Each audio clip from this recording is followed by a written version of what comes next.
welcome to Turn the Page, the official podcast of the Syosset Public Library.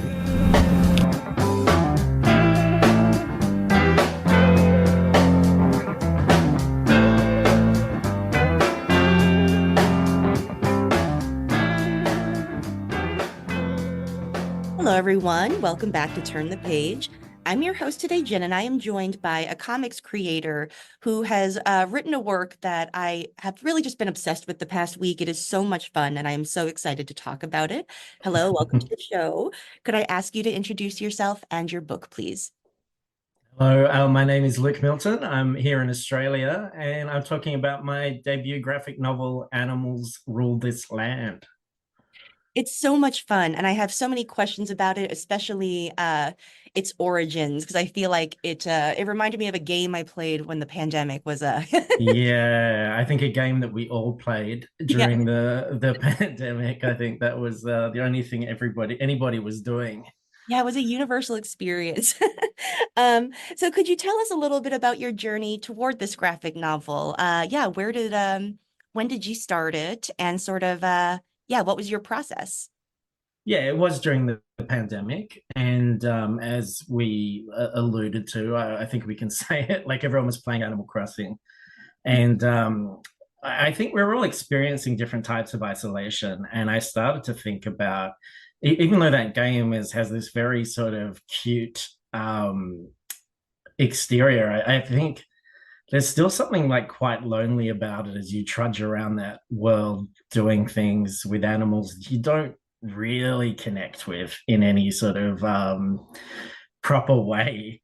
And just the absence of other humans, and the way that when you do have another human come in, it's like the animals are like the worst border control ever. Like they really put the visitors through their paces, and I feel like you have to do a lot of paperwork and before someone can come in and visit. So I started to think, what would it be like if you were really in that situation? So started to construct this sort of, I guess, post-apocalyptic dystopian world where after a meteor shower, a guy wakes up and he's the only human alive in a town full of freshly evolved animals. And they're all saying, look, everything's fine. It's okay. Humanity's okay. We're going to take care of things. We're going to look after you. We need your help, you need our help, let's be friends. But you have this feeling that not everything's quite right, and something sinister is going on beneath the surface that he has to uncover. It is, oh my gosh, it's such a fun story. And I'm really interested in how it melds some of the yeah, like the visual bits of Animal Crossing with like this real like classic sort of alt comic style vibe. So could you talk about like your visual influences and sort of how you design the world? Like what did you do to shift it from like the cutesiness of the game to the horror of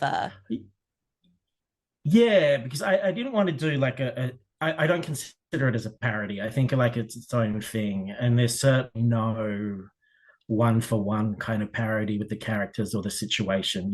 This guy does not have a mortgage that he needs to pay off to a raccoon or anything like that. There's no characters like that in it. Um, but yeah, I guess I was really influenced by underground comics and alternative comics. There's something that really appealed to me when I was younger. And I guess my sort of favorites are those sort of late 90s Fantagraphics books that were coming out. Things like Peter Bag's Hate and Daniel Klaus's Eight Ball are probably the ones that I love the most. But yeah, there was a real explosion as well around that time where everybody was able to do a black and white independent comic after Ninja Turtles hit big. And I was living in Canberra at the time, which is the capital of Australia, but a very small city with only like a couple of comic shops. And you would find these really subversive, weird, off-putting but appealing at the same time comics, and I think they were always like real treasures.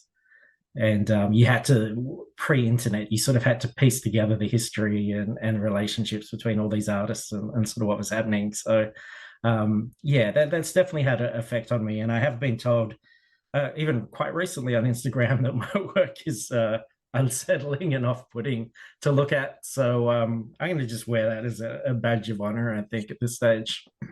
Yeah, I'd put that on my business card. That's great. Um, I'm really curious about how the other things that you have done have maybe also influenced your comics work, because I know that you've done a lot of work in theater as well. And I'm curious, does like your work in theater give any unique perspectives to your comics, or do you feel like that shapes your comics process at all?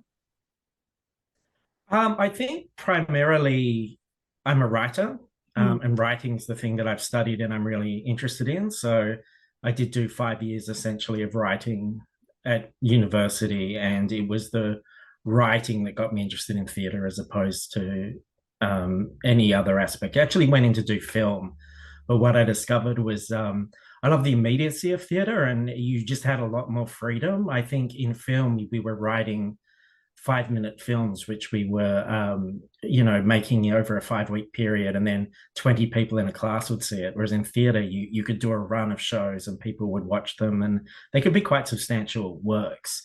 So, very, very interested in structure and storytelling and character and dialogue. And I think that's the strength of the book. I hope that's the strength of the book, is that it is something that has a clear middle, beginning, middle, end, and I think hopefully all ties together in a pretty satisfying way. Yeah, it does. And I think that's a really interesting perspective, because it is a very well-structured story. And the characters are great too, because all of the animal characters that populate this world um, are, they're all slightly aggressive, but they also have their own weird hangups and obsessions and like things when they're interacting with the human character. And so I'm curious about how you balance the humor that is like on display throughout the comic and the horror, because it is a post-apocalyptic thing, as you say, and it is like has dark undertones. So when you are structuring a story, how do you balance humor and the darker bits? Like, do you use them to create tension, or how do you navigate that balance?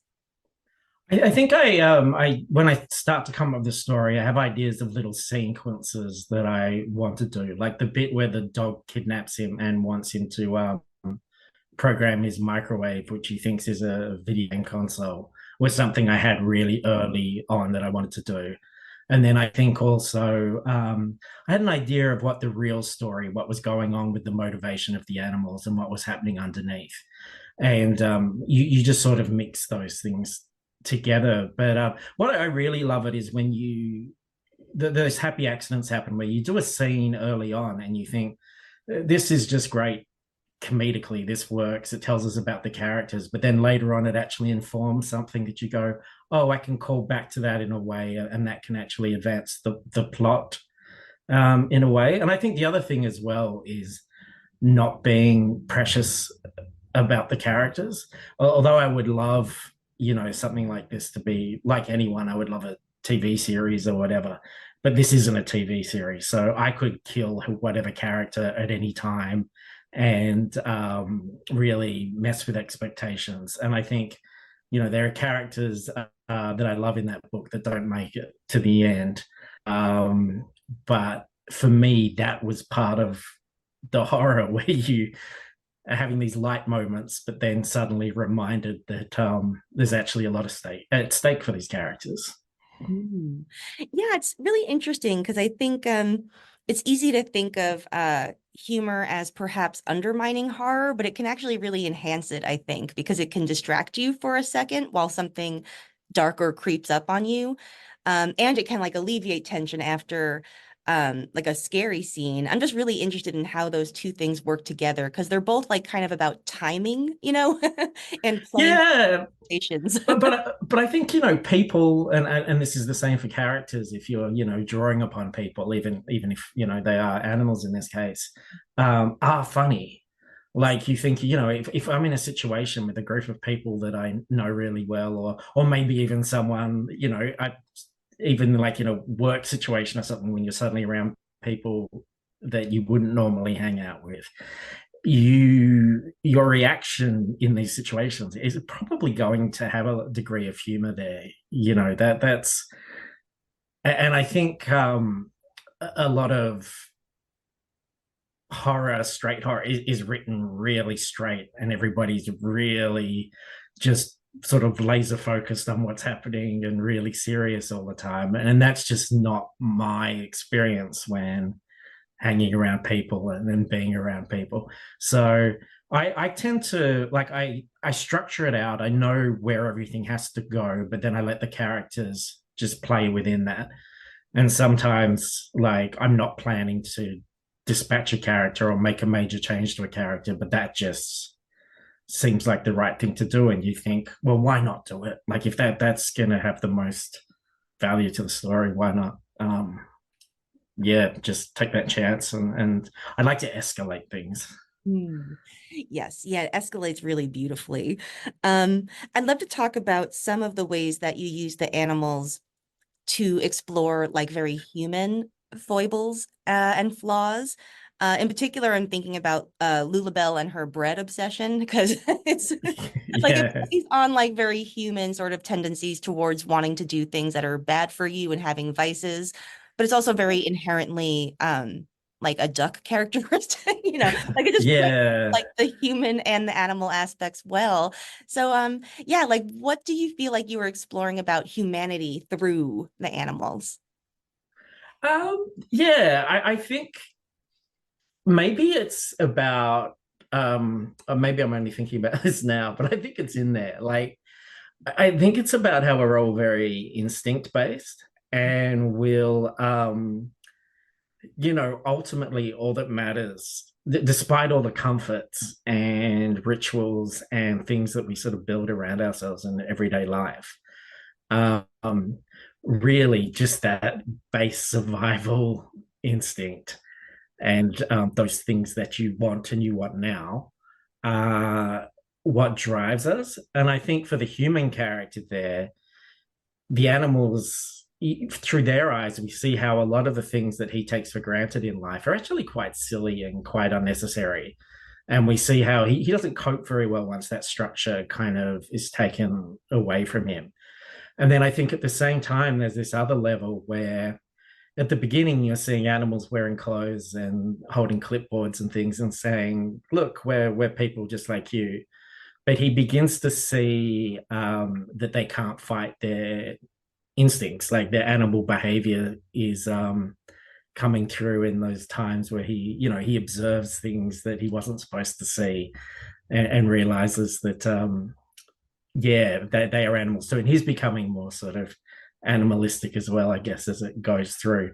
But I guess, yeah, they're all motivated by, like, Lulabelle just does what she wants. The dog Gravy is totally motivated by whatever whim he has at the time, no matter what the consequences are. So I like that kind of organized chaos. Yes. Yeah, I love organized chaos too, and that's a really great way to explain yeah, the interactions with all the characters, and I think like how the horror is structured, because he's just being assaulted by these weird demands and very strange creatures. It's like my favorite characters, I think, were the guinea pigs, who were like really desperate to assimilate into human Yes, society yeah. and keep failing. Did you have any characters who like were an a special delight to draw, or who you really enjoyed writing?